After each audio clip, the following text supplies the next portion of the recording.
हाँ सर, तो मेरा एक बच्चों की तरफ से एक डाउट था। मान लो मैं स्टूडेंट हुई, मतलब मैं, हाँ, बच्चे टेस्ट सीरीज पे टेस्ट सीरीज दे रहे हैं, उनके मार्क्स कहीं ना कहीं 120 से 130 के बीच में ही अटक जा रहे हैं। टॉपिक उन्होंने कवर कर रखा है, सिलेबस हो गया, मतलब पीवाईक्यू भी लगा रहे हैं, पर ऐसा क्यों हो रहा है उनके साथ? आपने जेई दे रखा है, एडवांस दे रखा है, कुछ अपनी स्ट्रेटेजी बताओ।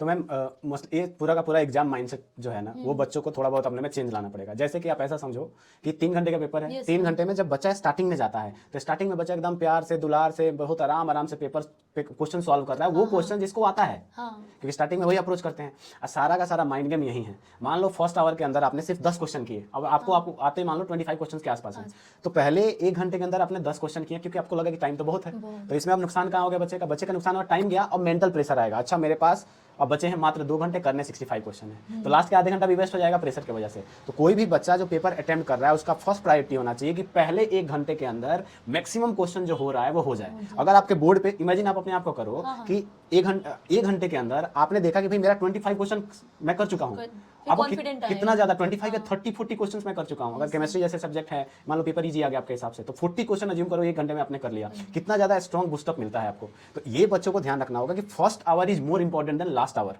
क्योंकि लास्ट आवर में पैनिक होते हो आप, फर्स्ट आवर में पैनिक नहीं होते हो। Yes sir. और जब पैनिक नहीं होते तो आपका परफॉर्मेंस अच्छा करोगे, आप क्वेश्चन में एक्यूरेसी आपकी अच्छी रहेगी। तो ये सबसे ज्यादा ध्यान देने वाली बात है कि फर्स्ट आवर को अच्छे से यूटिलाइज करें, कि मोस्ट नंबर ऑफ क्वेश्चन जो आपसे होते हैं वो फर्स्ट आवर में हो जाने चाहिए, निकल जाने चाहिए। उसको अपने तक नहीं रखना है कि आराम आराम से कर रहे एकदम।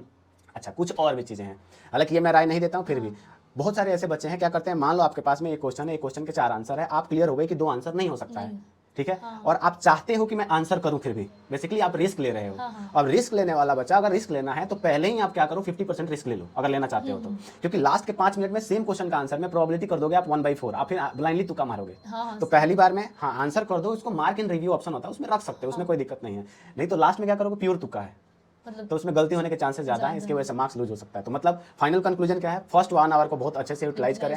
सेकंड, किसी भी क्वेश्चन में आप क्वेश्चन से आपको प्यार में नहीं पड़ जाना है एग्जाम में कि अरे टाइम वेस्ट किया जा रहा है, 15 मिनट 20 मिनट लगा दिया, आपको ईगो से नंबर नहीं आएगा। आप ओएमआर पे मैक्सिमम क्वेश्चन का जब आंसर करेंगे उसकी वजह से नंबर आएगा।